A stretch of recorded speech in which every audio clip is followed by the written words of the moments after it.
Right now, in this very moment, you are knowing something.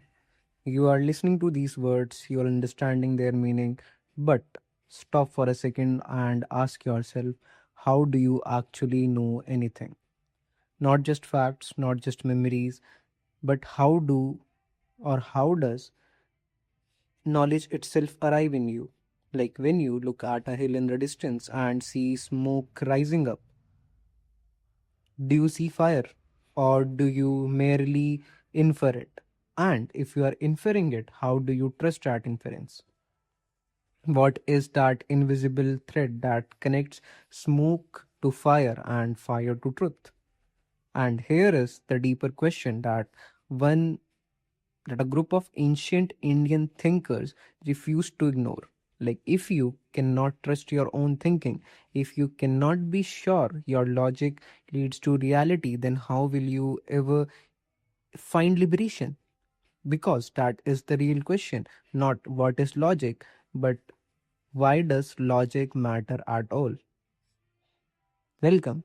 Now, we enter one of the most rigorous, brilliant, and profound schools of Indian philosophy, a school that believed correct thinking was not just an intellectual exercise, it was the very path to freedom.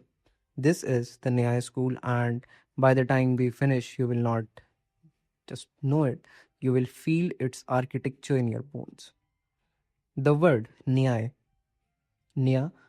means that by which the mind is led to conclusion. It means logical analysis. It means the right method of reasoning. In some tradition, it is called anviske, the science of inquiry. In other, it is also known as Nyaya Vidya, which means the science of logic, and yet it carries another beautiful name, Tark Shastra. But you'll also hear it called the Akshapada system, named after the founder. His name was Gautama, also known as Akshapada. He whose feet are in the sky, the one whose mind was elevated above ordinary perception. Gautama was the first and the great text he left us. The cornerstone is the Nyaya Sutra, divided into 5 books. Everything after it is commentary on his thought. Okay.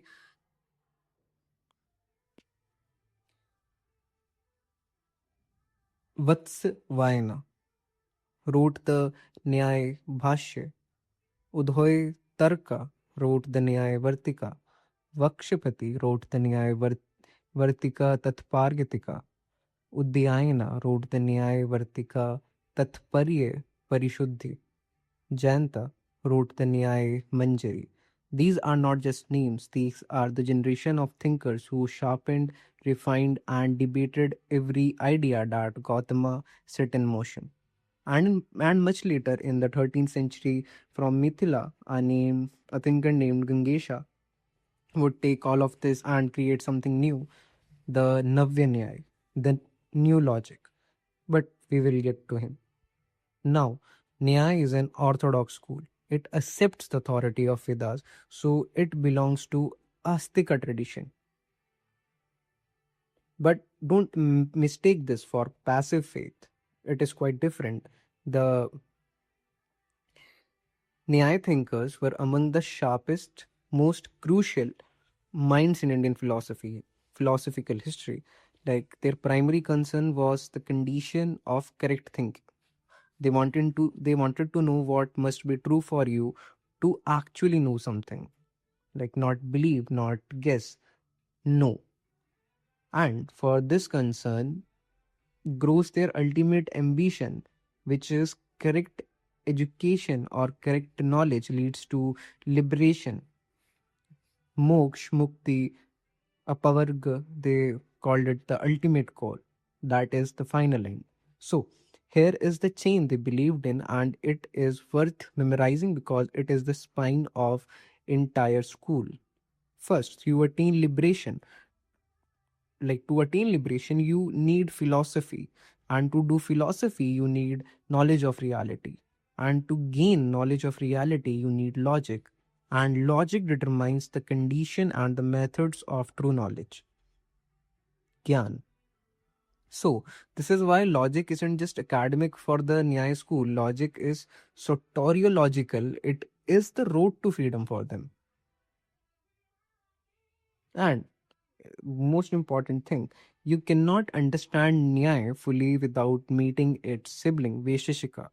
Like, f- for understanding, imagine two brothers raised in the same house, built with different gifts. One is logician, sharp, precise, obsessed with how we know. The other is metaphysician, fascinated by what exists by atom and substance and the nature of reality. The logician is Nyaya, the metaphysician is Vaisheshika. Vaisheshika use logical reasoning of Nyaya and Nyaya use metaphysical conditions of Vaisheshika. They are closely so they are closely linked. That tradition often speaks of Nyaya Vaisheshika as one combined system because Nyaya provides the epistemological foundation, the theory of knowledge to Visheshika, and Visheshika provides the ontological foundation or the theory of reality to Nyaya. So think of it like in this way. Vaisheshika follows Nyaya logical epistemology and Nyaya follows Vaisheshika metaphysical and ontological theories. They are like in their reliance and makes one complete philosophical system. Together they ask and answer like what exists and how do we know it. So the first question is, how do we realize, or how, the important question, like the why is Nyaya called a realist school? This is beautiful and important point because Nyaya is called realist because in Nyaya view, knowledge reveals both the subject and the object. Like when for example, when you perceive a pot, have you don't just have a mental experience. You are genuinely in contact with the real pot that exists independently of your perception.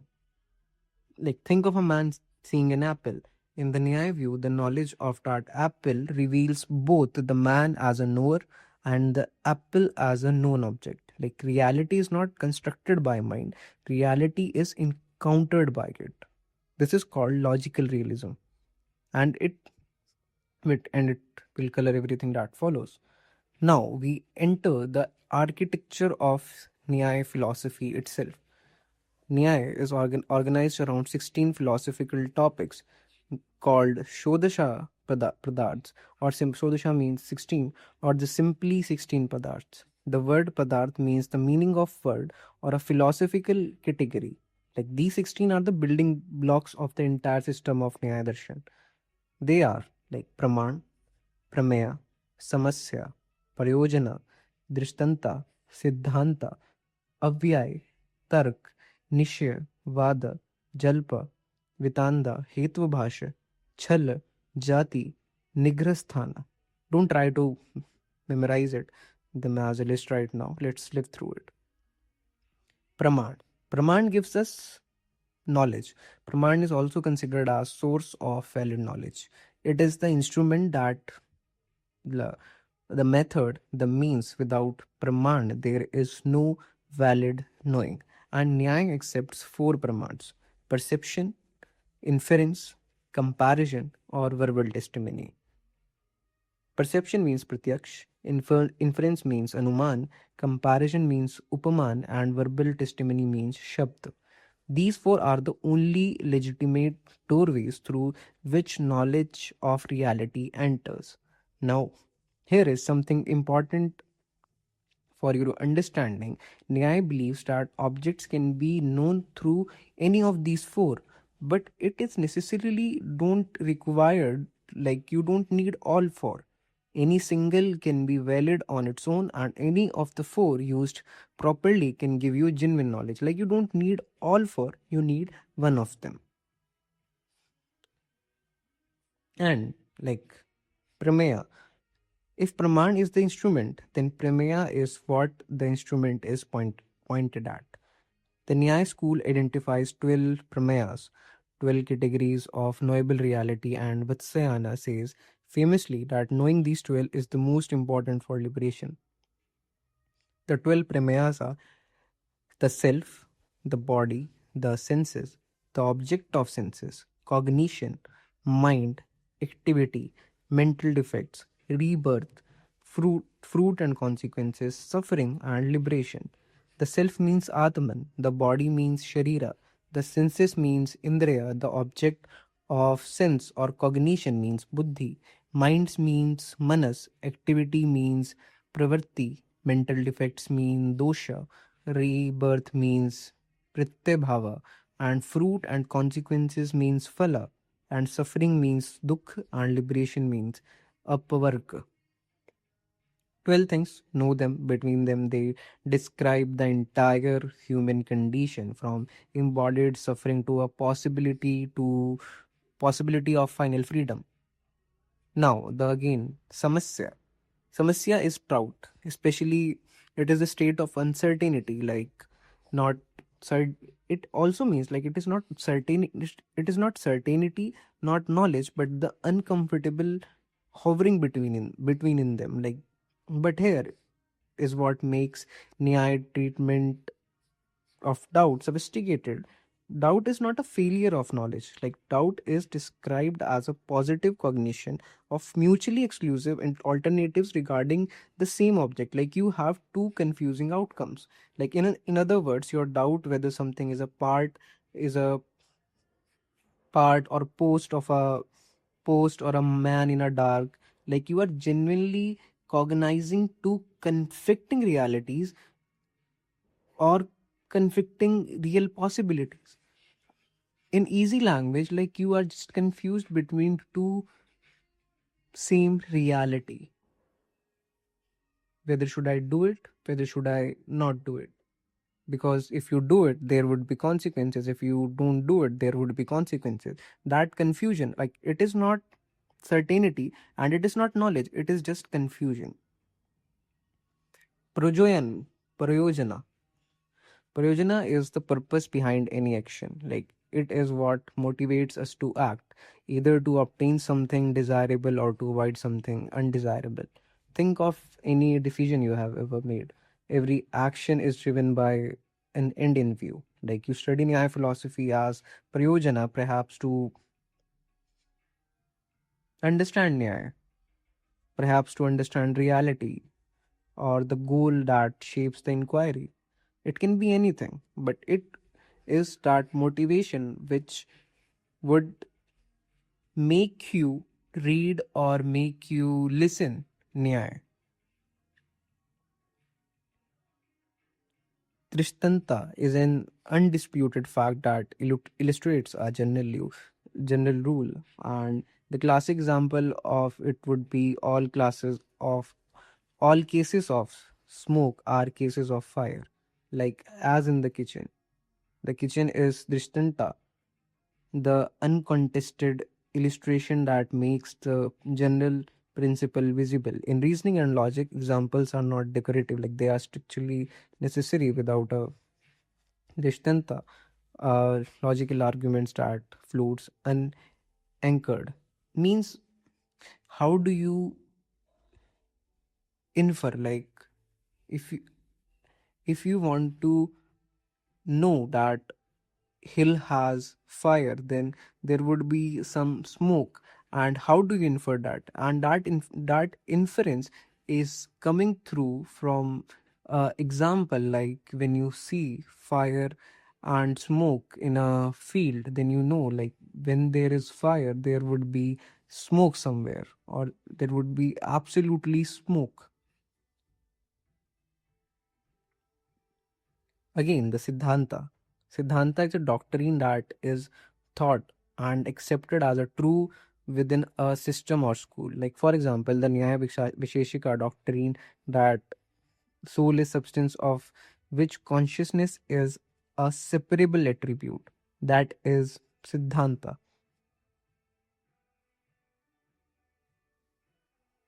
Avyay, which means members of syllogism. This is where Nyaya logic becomes architecturally magnificent. The Vyaya refers to the members, the proposition of the Nyaya syllogism, and the Nyaya syllogism has five members. To understand this, like you imagine you are on a hillside, you look across and see smoke rising. You want to prove to your companion that there is fire on the hill.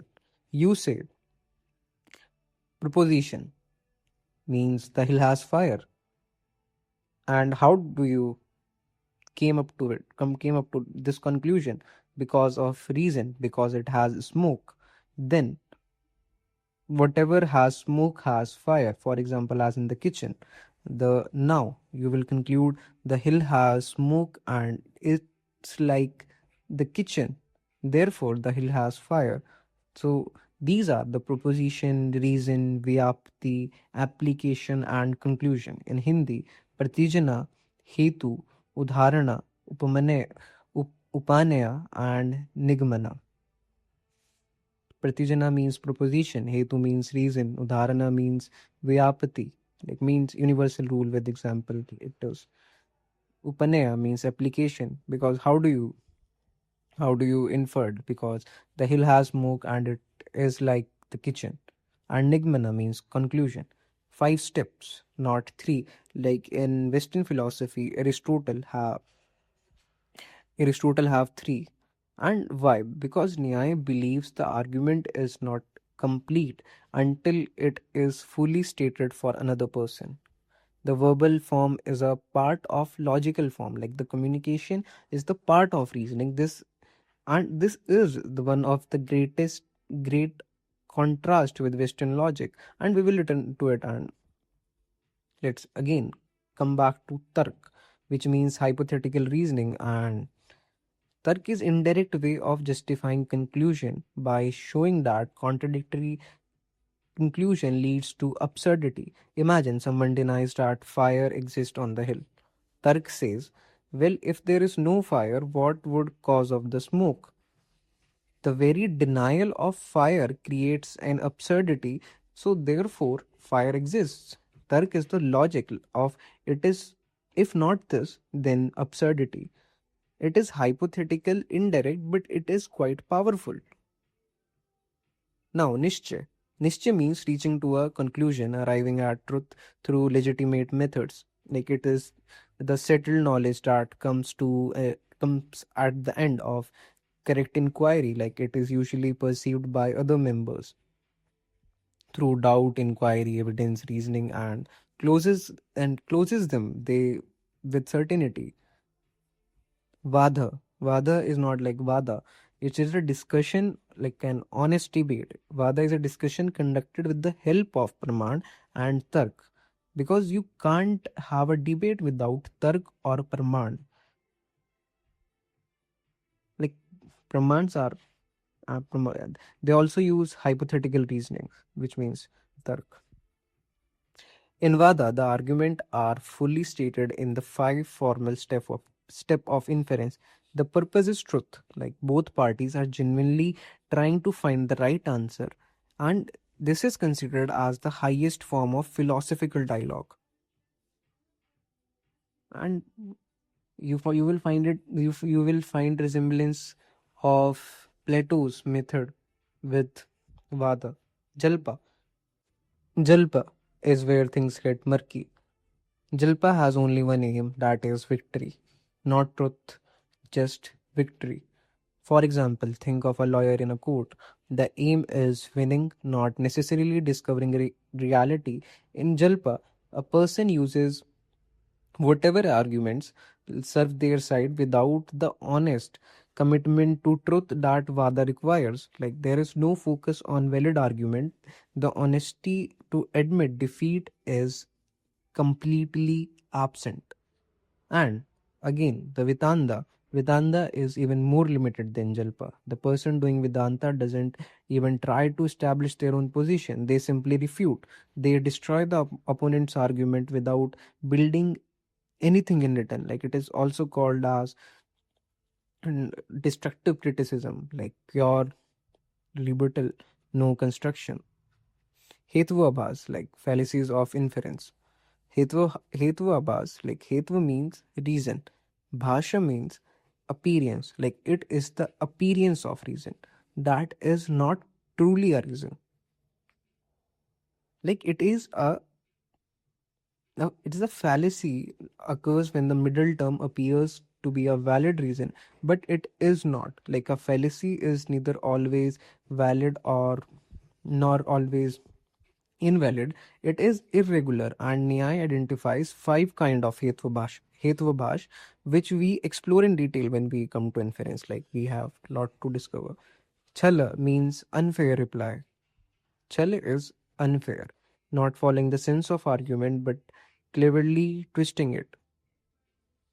Imagine someone says the boy is Nav Kambala, meaning he has a new blanket. A chiller reply would deliberately take Nav to mean nine, interpreting it as a nine blankets, therefore avoiding the point entirely. Like, the point was to, like, the boy has blanket, but it is shifted to the boy has nine blankets.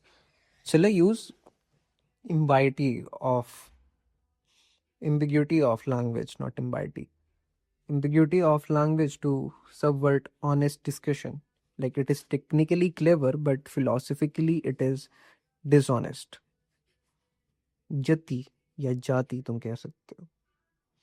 That is futile reply based on false analogy. Jati is an unfair reply based on false similarity or dissimilarity. Like it is a futile or frivolous, like, argument building on superficial resemblance rather than the real logical connection.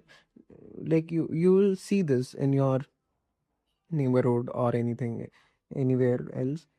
You'll see people use false analogy and make them think that they know something, and it is an unfair reply because it is based on false similarity or dissimilarity.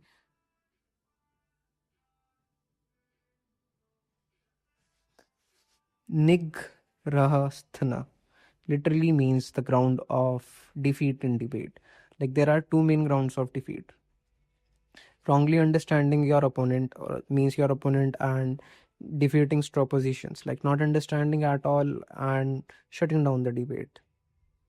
When someone misunderstood, like whether through wrong understanding or no understanding or deliberate misinterpretation, we lose the ground of genuine debate. That is निग्रहस्थना means मैं तुम्हें एक न्याय की बात बता रहा हूँ, अगर तुम एक ऐसा आर्ग्यूमेंट लेकर आओ जो बिल्कुल ही रॉन्गली जो मिसअंडरस्टूड ही होगा, then it would create like अब मैं लाइक फॉर एग्जांपल न्याय doesn't believe in cause and effect relationship. We will deal it with later. And you say nahi, they deal with cause and effect relationship. Then you convince me with a wrongly misinterpretation. Then I that is the whole circumstance is known as nigrasthana. And these are the foundation, like these are the points they try to make us understand that how things work. But what are their theory of knowledge? Now, that was some educational part. Now we come to the heart, the deep interior room of Nyaya thought.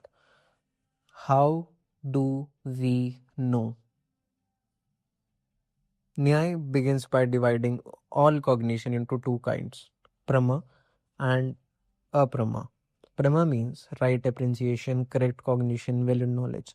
Aprama means wrong apprehension and invalid cognition. But both are the parts of knowledge, but only Prama gives us reality accurately. Like valid knowledge always corresponds to reality. Like this is the theory of correspondence. Truth is correspondence between the cognition and what is actually out there. Like this is what makes Nyaya a realist school. And the source of valid knowledge are four praman: perception, inference, comparison, testimony. And the source of invalid knowledge are error, doubt, memory, and hypothetical judgments. Error means vipraya, doubt means samasya, memory means smriti, and hypothetical judgment means tark. Like these four are recognized but not counted as pramans. They do not give you fresh, valid knowledge of external reality. And before we go to each praman, we must understand the Nyaya theory of error.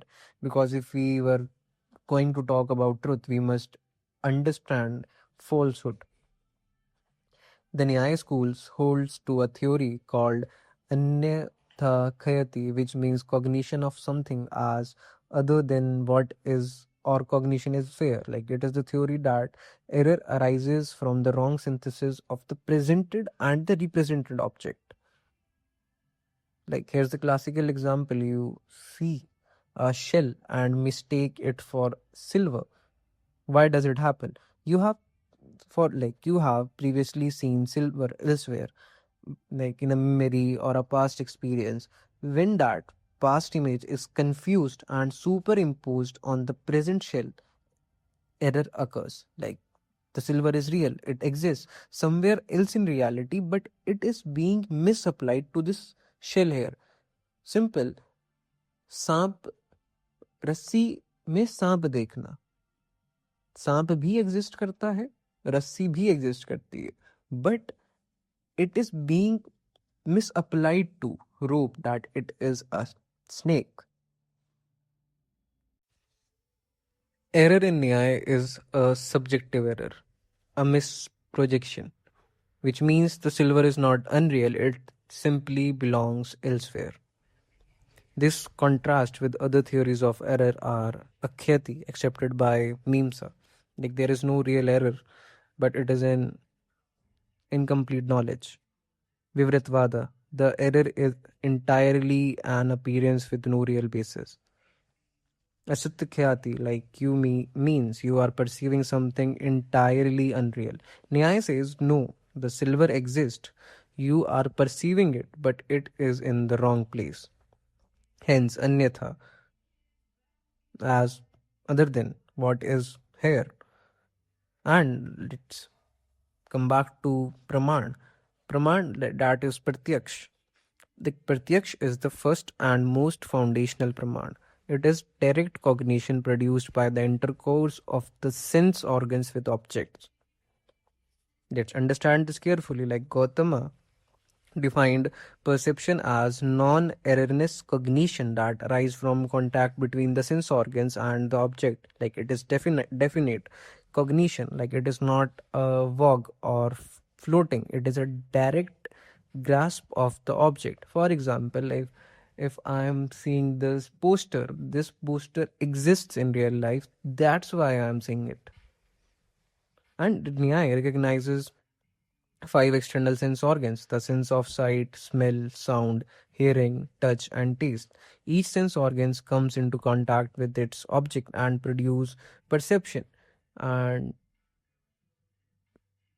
but there is also an internal perception through manas, the mind. The mind comes into contact with psychological state and processes, which means affection, desire, pleasure. When we perceive our own mental states, that is the work of manas, internal perception. External perception means you're perceiving something, like the posture, and the manas means the feeling you are having. Like you may be thinking कि मैं कहाँ फंस गया, क्या ही बकवास कर रहा है ये, क्यों ही सुनूं मैं. These thoughts, these, like कुछ लोग ये भी सोच रहे होंगे कि ठीक है. These internal feelings of good, bad, that is the rule of manas. So altogether these, but they have a way. Like so altogether these are six kinds of ordinary Laukika perception. These are visual, auditory, tactual, gustatory, olfactory, and internal or mental, you can say. The classification of now, what is Laukika perception and what is other kind of perception? So there is a classification of perception. Perception is divided into two broad categories: Lokika means ordinary perception, the normal working of sense organs in contact with objects. Like it is further divided into two parts: external perception or internal perception. External perception means bahaya, through the five senses, and internal perception means which we acquire through manas or mind. Alaukika means extraordinary perception, where the object is not ordinarily presented to the sense organ. Here, the object is perceived through unusual means or unusual medium. Like these are three kinds of alaukika perception: Samanya Lakshan, Jnana Lakshan, Yogacha. Samanya Lakshana means perception of classes and universals, and Jnana Lakshan means complicated perception through association when an object is not directly perceived but recalled through senses association. For example, thinking of an horse. Yogaja means the perception of yogis and liberated souls through the power of meditation and super sensory and super relational realities. And there are two stages of perception. Like here is something subtle but crucial. When we perceive things, it happens in two stages. Stage one, nirvikalpa, indeterminate perception. Like this is the first stage. It is the raw, immediate apprehension of the object before language, before classification, like before we understand it with its characteristics. We simply apprehend it, but without any name or association. Like think of the very first millisecond when you look at something unfamiliar. You received a sensation but haven't processed it. Like for example, like a completely new thing. For example, छोटे बच्चे के लिए पहला खिलौना. He doesn't know about it. That is the raw, like that's the raw immediate appreciation of the object. Like you have perceived, or for example, for you, there would be some other example. Like you sensed it, but you haven't processed it yet.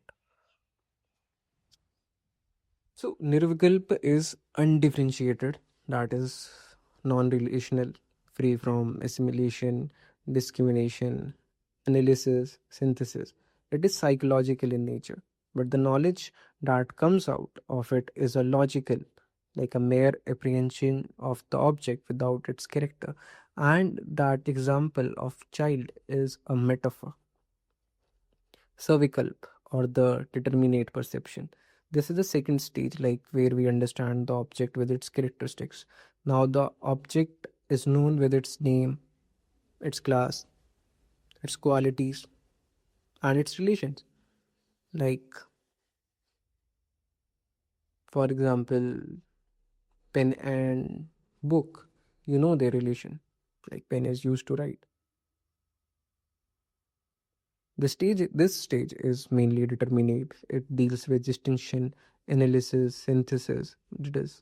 It is relational in nature, not free from assimilation. The object is understood with its characteristics, like the famous contrast.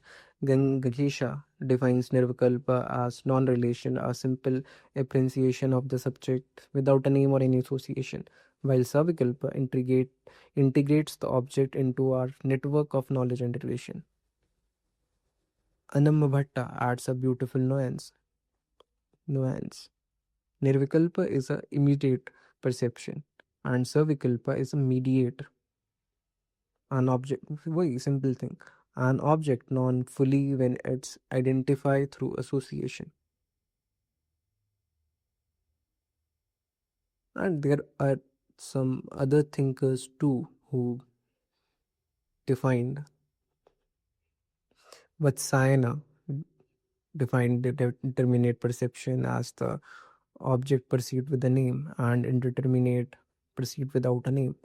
Jayanta Bhatta, indeterminate perception, he said, indeterminate perception apprehends the substance without a name or any association whatsoever. Like these Different perspectives on perception represent centuries of Nyaya thinkers refining the same core idea. The Yogaja perception, the third extraordinary type. The perception of a yogi is something special. Like it is not immediate in nature, it grabs all object at once. Past, present, and future. It is not for the ordinary person, it belongs to yogis and liberated souls. That is achieved through mainly the power of meditation. And if it is achieved through power of meditation and yogis are liberated soul, so it is super sensory, super relational. It transcends the normal categories of space and time. And now we come to the most elaborate and detailed part of Nyaya, its theory of inference. Because, and the inference means anuman, which means anu means after, man means knowledge. Inference is knowledge that comes after some other cognition. Like inference is not possible through perception, because when you perceive something, then only you get to know that, see, अगर तुमने कभी Apple perceive ही नहीं करा है, then how would you से कि एक Apple दिखने वाली चीज एप्पल नहीं है या वो एप्पल ही है. So that's why that inference is called knowledge that comes after some other cognition. It is also known as rational knowledge. More precisely, inference is a cognition that presupposes some other cognition, because the middle term, this is in the syllogism talk, because the middle term is invariably connected with the major term. Like middle, there are three terms: middle, minor, and major. Major premise means the hill has moved, and minor which supports, and middle which proves. ऐसा समझ सकते हो तुम आसान भाषा में. Nyaya inference has three terms. First is middle term, which means hetu, the reason, the evidence, which means in the smoke and fire example अगर तुम देखना चाहोगे, तो smoke is the middle term. की रीजन, तुमने पहली चीज इन्फर कैसे करी कि तुम उस पहाड़ी पर आग देख रहे हो, then when you first saw smoke. And the major term means what you are trying to prove, that is fire. Minor term, the subject or the location, कहाँ पर देख रहे हो, वो है hill. And the relation that makes inference possible is vyapati, the invariable unconditional concomitance between the middle and the major term. Like, for example, wherever there is smoke, there is fire, always without an exception. This is vyapati. Vyapti. Like व्याप्ति means nothing इनकंडीशन. Gas है तो cylinder चलेगा, gas नहीं है तो नहीं चलेगा. That's the invariable unconditional. घरेलू एग्जाम्पल. व्याप्ति is also called as अनु विभव नियम. These words are complicated, which means invariable connection, concomitance, or relation between two phenomena. Now, let's talk about the Nyaya syllogism, like major, minor. Nyaya has five members and Aristotle has three members, remember. For example, अगर Aristotle को बताना हो ये चीज़, वो simple तीन चीज़ लिखेगा. The hill has fire, every case of smoke has fire, so the hill has fire. Like he concludes from the major and minor term.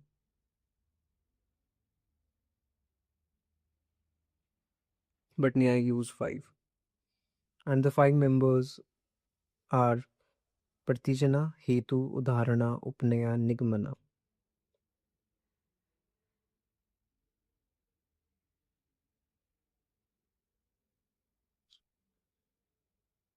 Like if you really want to know about the comparison, then in Aristotle, Aristotle logic, there are three terms: major, minor, middle. Two member in syllogism, which means propositions. They like it would be extra for you. See, there are two concepts: induction and deduction. Like these concepts work from universal to particular and particular to universals. For example, particular to universals. I can say कि मेरे दादा बूढ़े हैं, मेरे दोस्त के दादा बूढ़े हैं, तो सब दादा बूढ़े हैं. And from this is from particulars to universals. And the other one, universal to particular, सबके दादा बूढ़े हैं,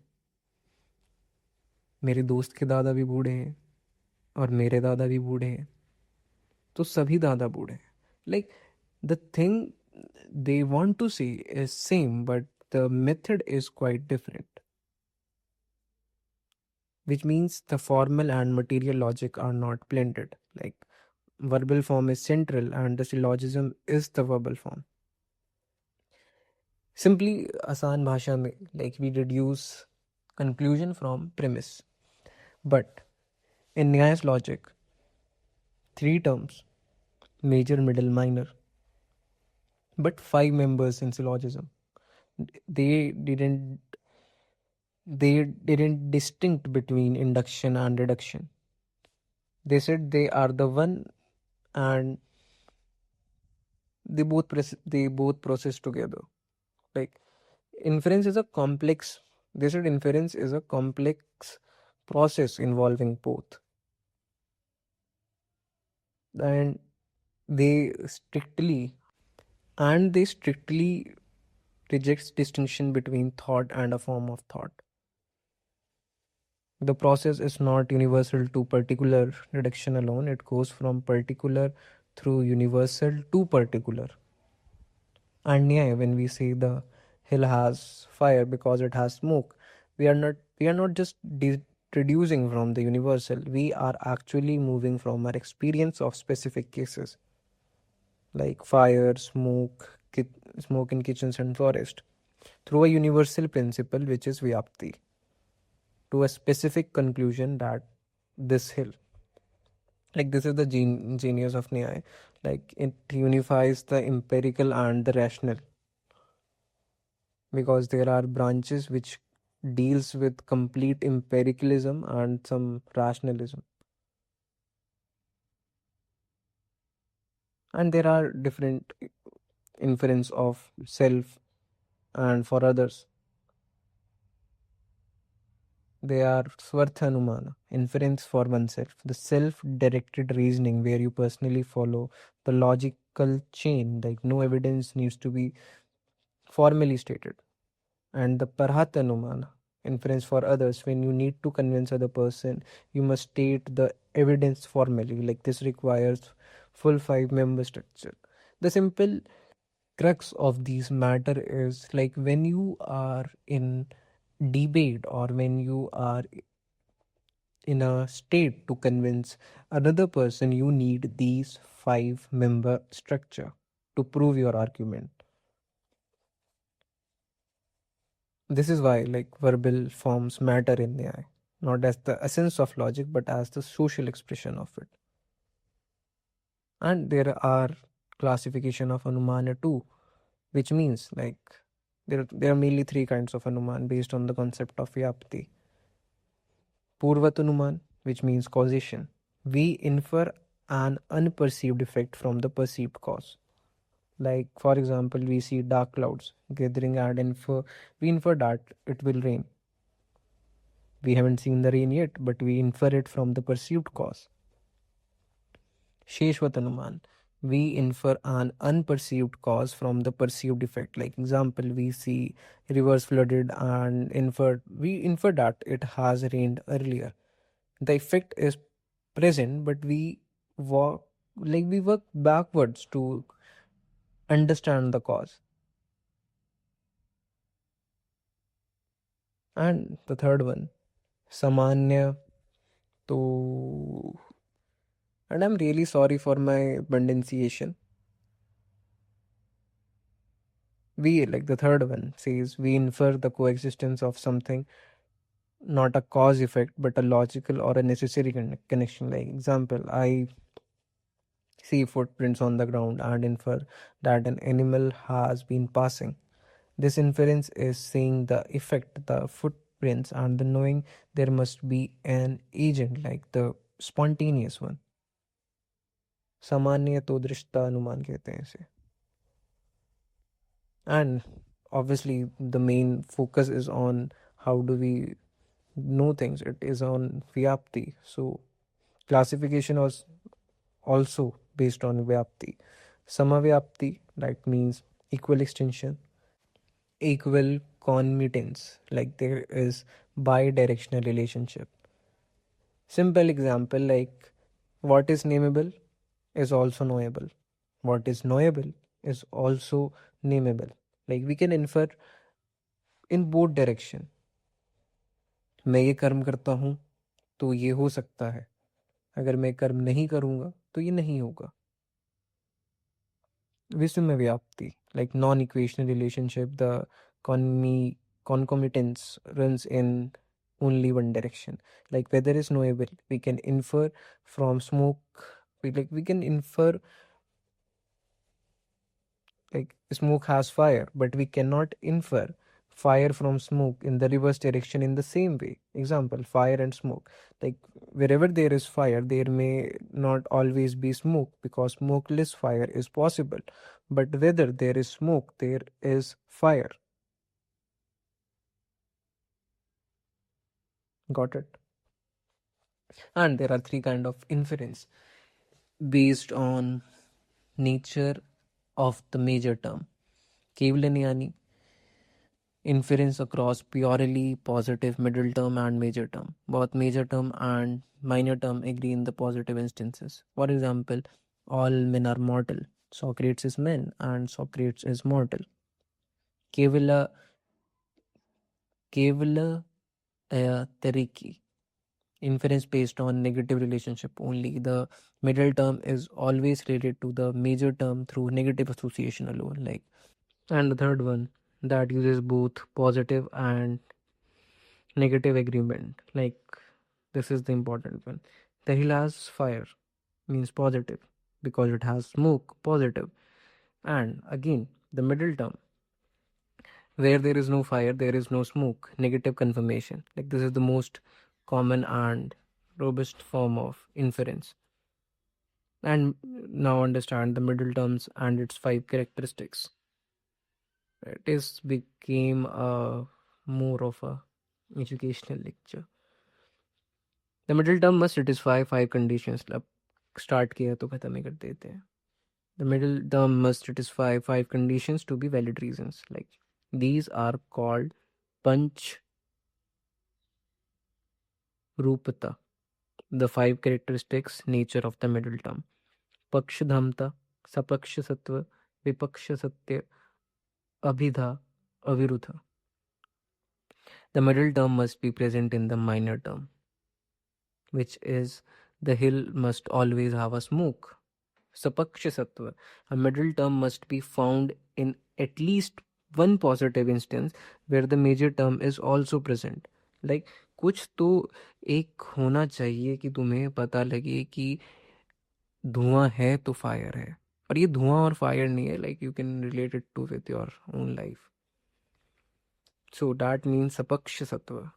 A middle term must be found in at least one positive instance where the major term is also present, like smoke present in the kitchen where there is fire. That's why you came to inference. Vipaksha Sattva. Like middle term must be absent at in all negative instances where the major term is absent. Simple, no smoke, so there will be no fire. अगर smoke ही नहीं होगा तो fire ही कहाँ से होगा? Abida means the middle term must not be contradicted by any other praman, not cancelled by another valid knowledge source. And aviruddha, the middle term must not be the reason for a contradictory conclusion. Let's talk about fallacies of inference. There are some fallacies which is known as asiddha, unproved middle term, like the fallacy of an unproven middle term. The minor term is not actually known to possess the middle term. When the middle term is not presented in the minor term, like it cannot be established or proved there. For example, like sound is eternal because it can be seen.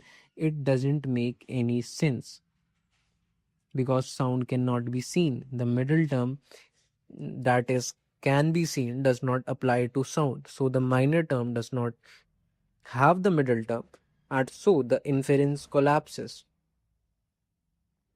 The another one, the irregular middle term, like the fallacy of irregular middle term, when that is too wide or too narrow or too ambiguous, the middle term is not invariably related to the major term. Like there are three subtypes: sadharana, asadharana, anupassamari.